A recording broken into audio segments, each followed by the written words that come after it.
श्री गणेशाय नमः। श्री जानकी वल्लभो विजयते। श्रीमद् वाल्मीकि रामायण 18वां सर्ग।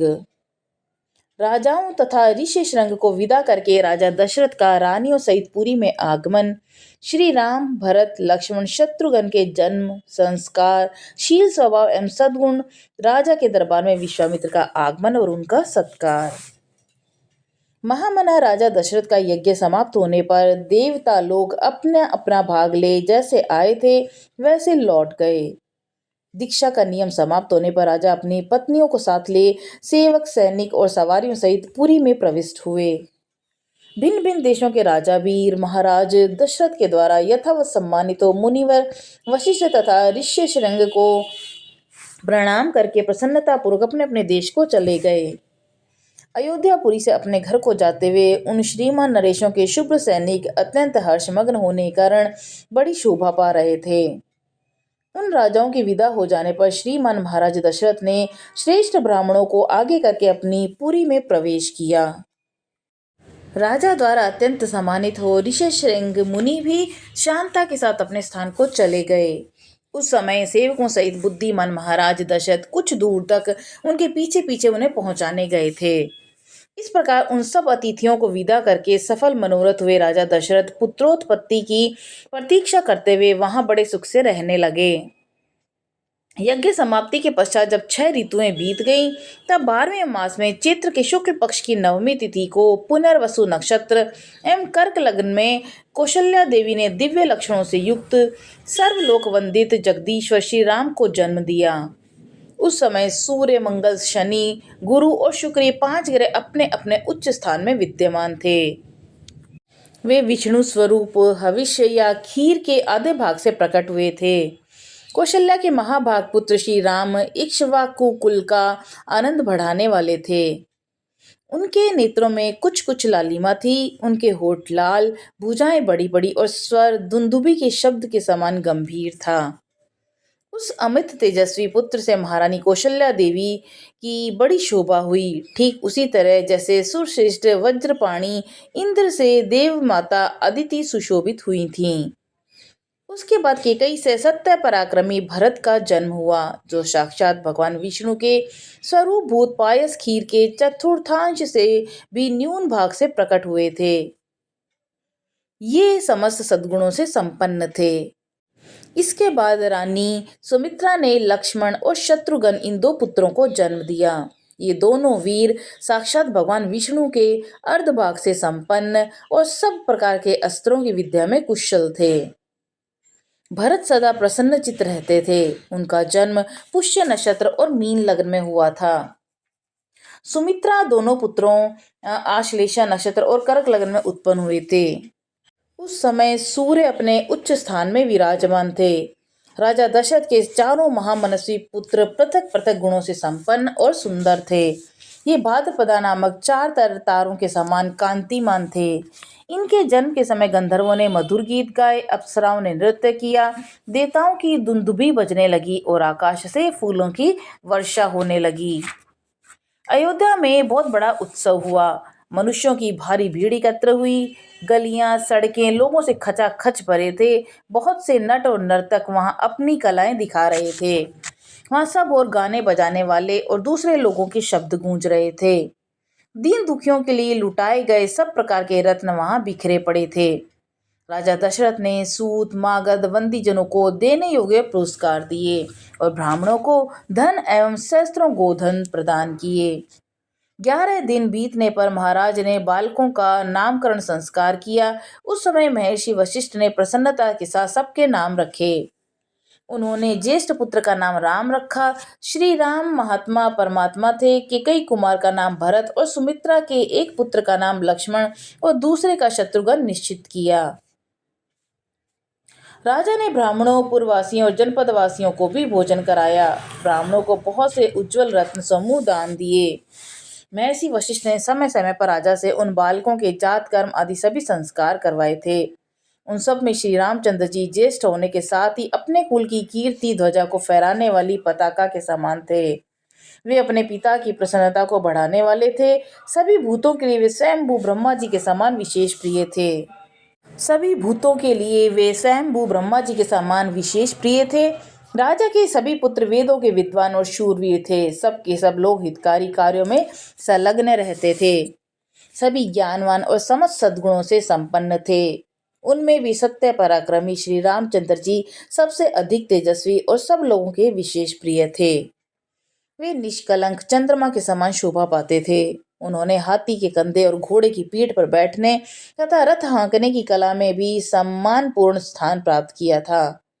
वे सदा धनुर्वेद का अभ्यास करते थे और पिता की सेवा में लगे रहते थे। लक्ष्मी की वृद्धि करने वाले लक्ष्मण बाल्यावस्था से ही श्री रामचंद्र जी के प्रति अत्यंत अनुराग रखते थे। वे अपने बड़े भाई लोकाभिराम श्री राम का सदा ही प्रिय करते थे और शरीर से भी उनकी सेवा में जुटे रहते थे। शोभा संपन्न लक्ष्मण श्री रामचंद्र जी के लिए बाहर विचरने वाले दूसरे प्राण के समान थे। पुरुषोत्तम श्री राम को उनके बिना नींद भी नहीं आती थी। यदि उनके पास उत्तम भोजन लाया जाता था तो श्री रामचंद्र जी उसमें से लक्ष्मण को दिए बिना नहीं खाते थे। जब श्री रामचंद्र जी घोड़े पर चढ़कर शिकार खेलने के लिए जाते उस समय लक्ष्मण धनुष लेकर उनके शरीर की रक्षा करते हुए पीछे पीछे जाते थे। इसी प्रकार लक्ष्मण के छोटे भाई शत्रुघ्न भरत जी को प्राणों से भी अधिक प्रिय थे और वे भी भरत जी को सदा प्राणों से भी अधिक प्रिय मानते थे। इन चार महान भाग्यशाली प्रिय पुत्रों से राजा दशरथ को बड़ी प्रसन्नता प्राप्त होती थी, ठीक वैसे ही जैसे चार देवताओं से ब्रह्मा जी को प्रसन्नता होती है। वे सब बालक सब समझदार हुए, तब समस्त सद्गुणों से संपन्न हुए। वे सभी लज्जाशील, यशस्वी, सर्वज्ञ और दूरदर्शी थे। ऐसे प्रभावशाली और अत्यंत तेजस्वी उन सभी पुत्रों की प्राप्ति से राजा दशरथ लोकेश्वर ब्रह्मा की भांति बहुत प्रसन्न थे। वे पुरुष सिंह राजकुमार प्रतिदिन वेदों के स्वाध्याय, पिता की सेवा, धनुर्वेद के अभ्यास में दत्तचित्त रहते थे। एक दिन धर्मात्मा राजा दशरथ पुरोहित तथा बंधु बांधवों के साथ बैठकर पुत्रों के विवाह के विषय में विचार कर रहे थे। मंत्रियों के बीच में विचार करते हुए उस महामना नरेश के यहाँ महातेजस्वी महामुनि विश्वामित्र पधारे। वे राजा से मिलना चाहते थे। उन्होंने द्वारपालों को कहा, तुम लोग शीघ्र जाकर महाराज को ये सूचना दो कि कुशिक वंशी गादी पुत्र विश्वामित्र आए हैं। उनकी ये बात सुनकर वे द्वारपाल दौड़े वे राजा के दरबार में गए। वे सब विश्वामित्र के उस वाक्य से प्रेरित हो मन ही मन घबराए हुए थे। राजा के दरबार में पहुंचकर उन्होंने इक्ष्वाकुल नंदन अवध नरेश से कहा कि महाराज, महर्षि विश्वामित्र पधारे हैं। उनकी यह बात सुनकर राजा सावधान हो गए। उन्होंने पुरोहित को साथ लेकर बड़े हर्ष के साथ उनकी आगवानी की, मानो देवराज इंद्र ब्रह्मा जी का स्वागत कर रहे हों। विश्वामित्र जी कठोर व्रत का पालन करने वाले तपस्वी थे। वे अपने तेज से प्रज्वलित हो रहे थे। उनका दर्शन करके राजा का मुख प्रसन्नता से खिल उठा और उन्होंने महर्षि को अर्घ्य निवेदन किया। राजा का वह अर्घ्य शास्त्रीय विधि के अनुसार स्वीकार करके महर्षि ने उनसे कुशल मंगल पूछा। धर्मात्मा विश्वामित्र ने क्रमशः राजा के नगर, खजाना, राज्य, बंधु बांधव तथा मित्र वर्ग आदि के विषय में कुशल प्रश्न किया। राजन, आपके राज्य की सीमा के निकट रहने वाले शत्रु राजा आपके समक्ष नतमस्तक तो हैं। आपने उन पर विजय तो प्राप्त की है ना। आपके यज्ञ याग आदि देव कर्म तथा अतिथि सत्कार आदि मनुष्य कर्म तो अच्छी तरह से संपन्न होते हैं ना। इसके बाद महाभाग मुनिवर विश्वामित्र ने वशिष्ठ जी तथा अन्य ऋषियों से मिलकर उन सब का यथावत कुशल से पूछा। फिर वे सब लोग प्रसन्नचित होकर राजा के दरबार में गए और उनके द्वारा पूजित हो यथा योग्य आसनों पर बैठे। उसके बाद प्रसन्नचित परम उदार राजा दशरथ ने पुलकित होकर महामुनि विश्वामित्र की प्रशंसा करते हुए कहा, महामुनि, जैसे किसी मरण धर्मा मनुष्य को अमृत की प्राप्ति हो जाए, निर्जल प्रदेश में पानी बरस जाए, किसी संतानहीन को उसके अनुरूप पत्नी के गर्भ से पुत्र प्राप्त हो और खोई हुई निधि मिल जाए और किसी महान उत्सव से हृदय का हर्ष का उदय हो, और उसी प्रकार आपका यहाँ पर शुभागमन हुआ है, ऐसा मैं मानता हूँ। आपका स्वागत है। आपके मन में कौन सी उत्तम कामना है जिसको मैं हर्ष के साथ पूर्ण करूं? ब्राह्मण, आप मुझसे सब प्रकार की सेवा लेने के योग्य उत्तम पात्र हैं। मानद, मेरा अहोभाग्य है जो आपने यहाँ तक पधारने का कष्ट उठाया। आज मेरा जन्म सफल और जीवन धन्य हो गया। मेरी बीती हुई रात सुंदर प्रभात दे गई, जिससे मैंने आज आप ब्राह्मण शिरोमणि का दर्शन किया।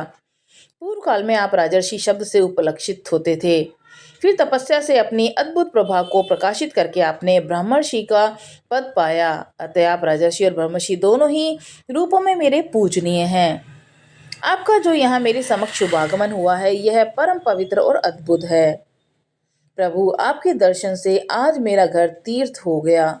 मैं अपने आप को पुण्य क्षेत्रों की यात्रा करके आया हुआ मानता हूँ।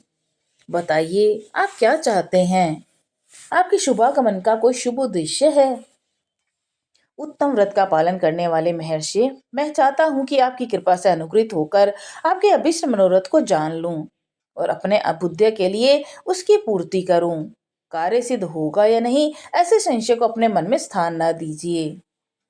आप जो भी आज्ञा देंगे मैं उसका पूर्ण रूप से पालन करूंगा, क्योंकि सम्मानीय अतिथि होने के नाते आप मुझ गृहस्थ के लिए देवता हैं। ब्राह्मण, आज आपके आगमन से मुझे संपूर्ण धर्मों का उत्तम फल प्राप्त हो गया है। यह मेरे महान अभ्युदय का अवसर आया है।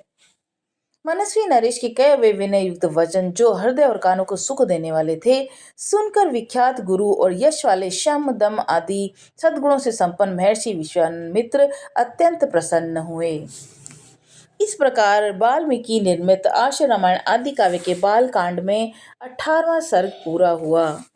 बोलो सियावर रामचंद्र जी की जय। पवन सुत हनुमान जी की जय।